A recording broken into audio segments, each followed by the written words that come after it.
विष्णु, मेरे पास आओ बेटा। जी बाबूजी, मैं यहीं पर हूं आपके पास।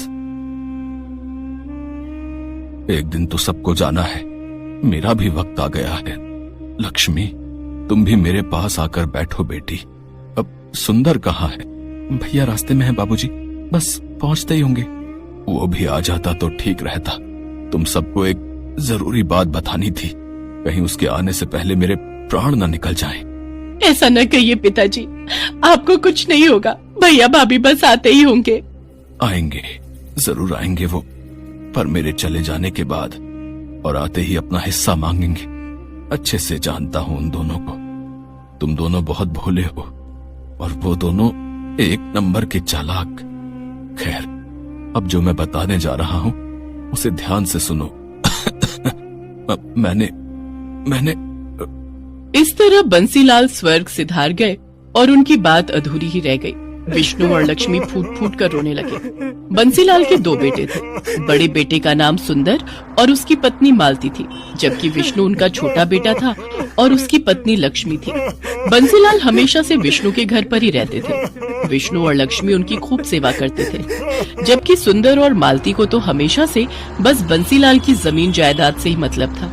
जैसा कि बंसीलाल ने कहा था, उनकी मौत के बाद सुंदर और मालती वहाँ पहुँचे।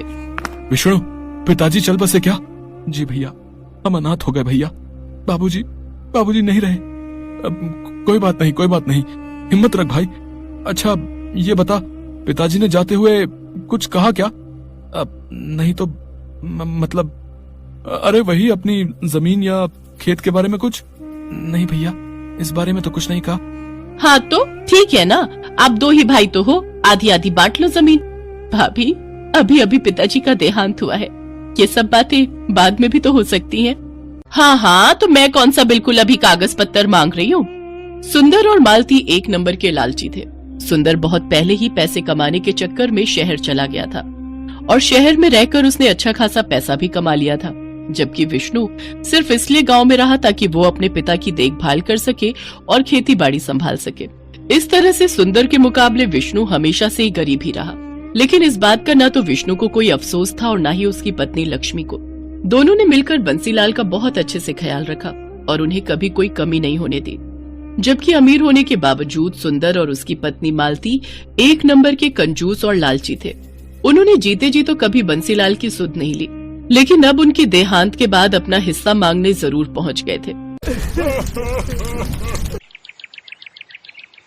विष्णु, अब तो सारे काम निपट गए हैं और मेरी छुट्टी भी खत्म होने वाली है। तो आओ, अब जरा बंटवारा कर लेते हैं। भैया, बंटवारा करना जरूरी है क्या?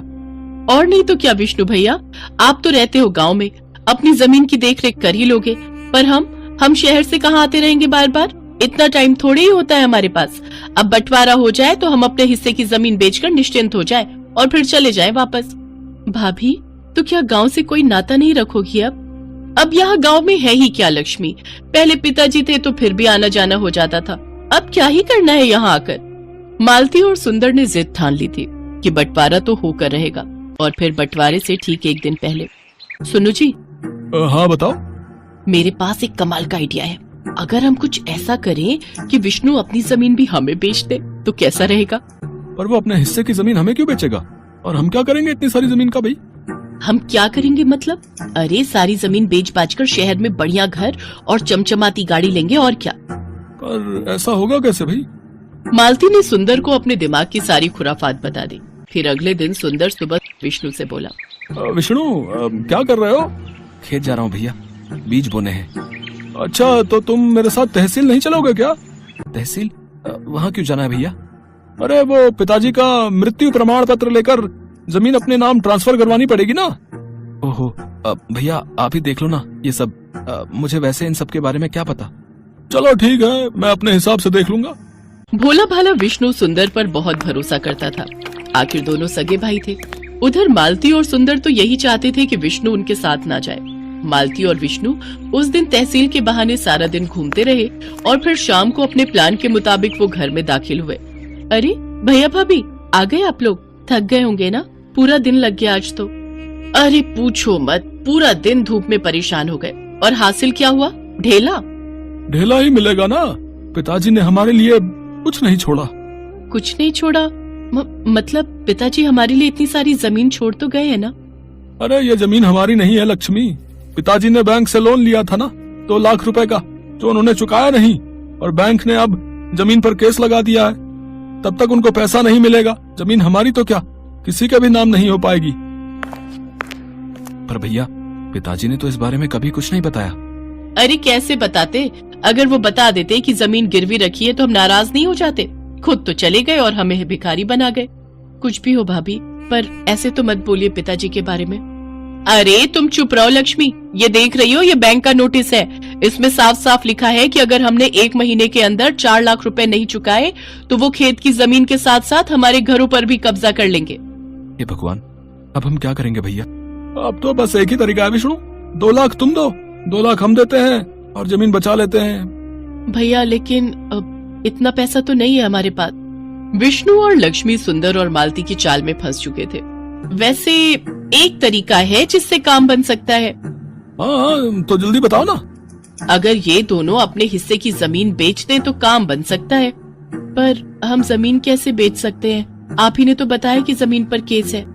हाँ, कोई और तो नहीं ले सकता, लेकिन हम तो ले सकते हैं।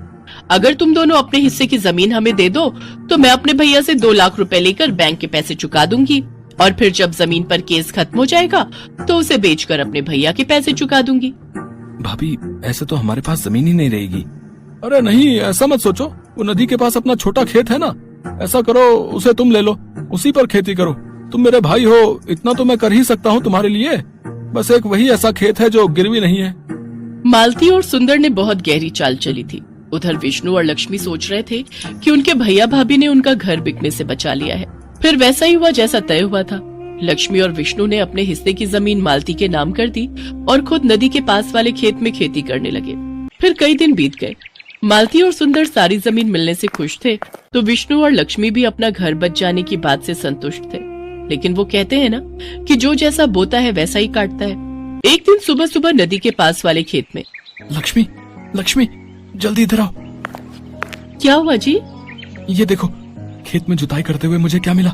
जुताई में विष्णु को एक लोहे का बक्सा मिला था जिसमें ढेर सारे सोने के सिक्के भरे हुए थे। तो वहीं दूसरी तरफ ठीक उसी वक्त शहर में मालती के घर की घंटी बजी। ये घर सुंदर का है? जी हाँ, आप कौन? हम लक्ष्मी सागर बैंक से आए हैं। आपके पिता बंसीलाल ने 4 लाख रुपए का लोन लिया था हमसे, और उन्होंने उसकी सिर्फ 3-4 किश्तें ही चुकाई हैं। हम गांव में आपकी खेती की सारी जमीन अपने कब्जे में ले चुके हैं और उसकी नीलामी करेंगे। अगर आप चाहते हैं कि हम ऐसा ना करें तो आपको सूद समेत कुल 9 लाख रुपए भरने पड़ेंगे, वो भी 3 महीनों के अंदर। सुंदर आए तो उन्हें ये बात बता देना।